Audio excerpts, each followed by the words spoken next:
આપણે ગુજરાતીમાં ઘણી વખત કહીએ છીએ કે લાંબા વાહે ટૂંકો જાય, મરે નહીં તો માંદો થાય.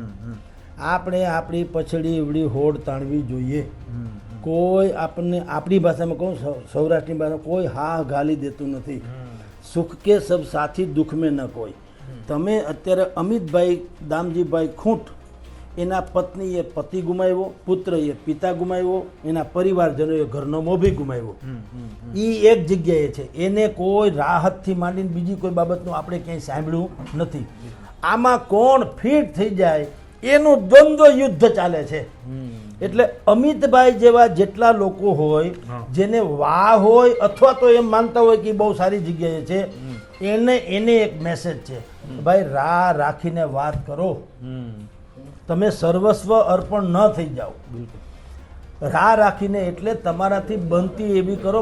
આંધળી ભક્તિ કોઈની પણ ક્યાંય પણ પક્ષ હોય કે ફલાણું હોય, વ્યક્તિ હોય, આંધળી ભક્તિમાં તમારો જ હોમાઈ જવાનું આવે છે, આહુતિ તમારે જ દેવાની આવે છે. તમે જ ભસ્મીભૂત થઈ જાઓ છો, તમે જ ટીંગાઈ જાઓ છો જાળવે.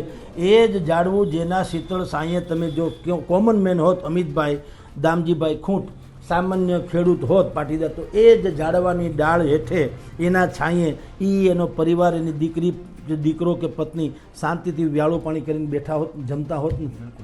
એવી સારી જમીન છે, પાડાની કાંધ જેવી જમીન કહેવાય, એટલે ફળદ્રુપતાની ચરમસીમા.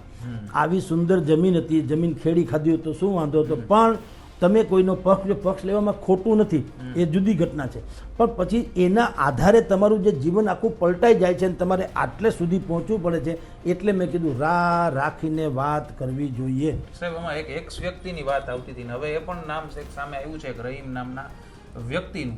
તો હવે આ રહીમ નામના વ્યક્તિને કદાચ ધરપકડ પણ કરી લે તો ત્યાં પૂરું થઈ જશે કે પછી એ પણ હજી તપાસ થવી જરૂરી છે કે હવે આ એક્સની પાછળ કયો YZABCD હતો? અમારા જે ક્રાઇમ રિપોર્ટર છે બલરામભાઈ કારિયા, બિલકુલ, એને બહુ બહેતરીન વાત લખી હતી કે મિસ્ટર એક્સનું રહસ્ય, ગઈકાલની વાત કરું છું, મિસ્ટર એક્સનું રહસ્ય એમનેમ છે, અકબંધ છે. હવે એ વાય અને ઝેડને પૂછીને એક્સ નક્કી કરવામાં આવશે. વાય અને ઝેડ એને પૂછી અને એક્સ નક્કી કરવામાં આવશે. એ એક્સ નક્કી થયા પછી કરવું, હવે શું કરવું, ABCD પછી ભરાશે. ABCD ક્રાઇમની એ આ કેસમાં ABCD પછી નક્કી થશે. અને ત્યાં સુધી તમે તંત્રને જેટલું પૂછો તો ત્યાં સુધી જવાબ શું આવ્યો, O A I I U U. એટલે કબૂતરોનું ઘૂ ઘૂ ઘૂ. કોઈ પણ પૂછશે, તમે કોઈનું દુઃખ સુખ પૂછ્યું છું તો કહેશે હે હે હે શું શું શું, આ કબૂતરોનું ઘૂ ઘૂ ઘૂ. આ એના જેવું છે.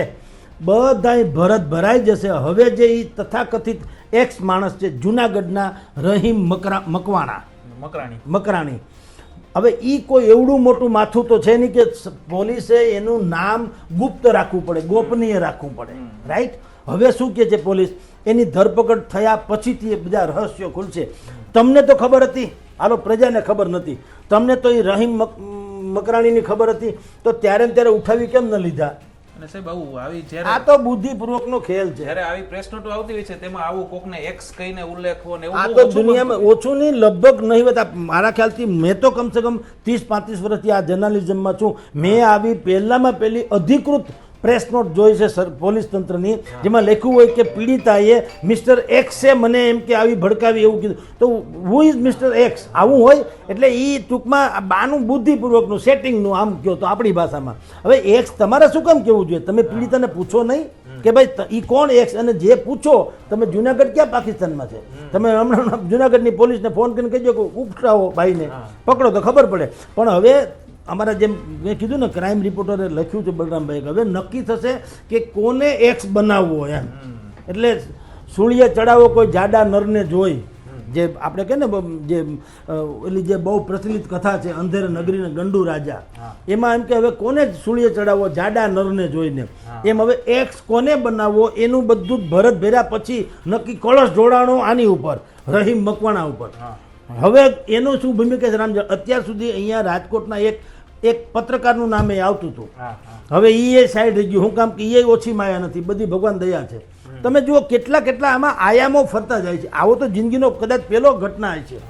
એટલે આખી વાતમાં moral of the story is, આમાં જનતાને કાંઈ લેવા દેવા નથી.